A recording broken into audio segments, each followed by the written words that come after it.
Sa atin mga kagulay, muli po Roel Cuartero, ang Farmer Promotion Representative ng ating kumpanyang East West Seed na naka-area po ng Quezon. At welcome po sa ating taniman.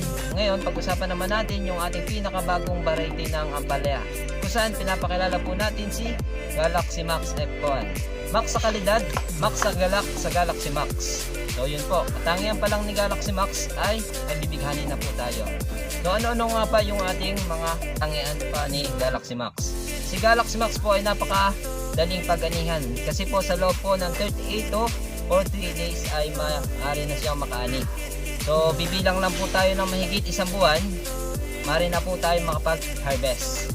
So ang kanyang fruit weight po o yung kanyang timbang ng kanyang bunga ay umaabot po ng 280 to 330 grams. So pag may 3 piraso po kayo ay may 1 kilo na.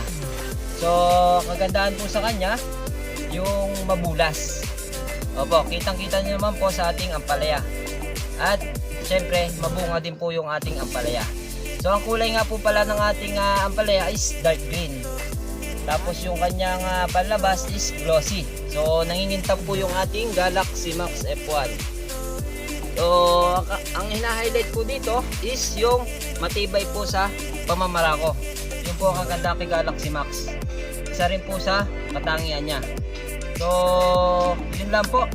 Muli po, Roel Cuartero, ang Farmer Promotion Representative po ng ating kumpanyang East West Seed na naka-area po ng Quezon. Kung meron kayong katanungan, nandito ang aking numero, 0946-093-9380. Keep safe at happy farming po sa ating lahat.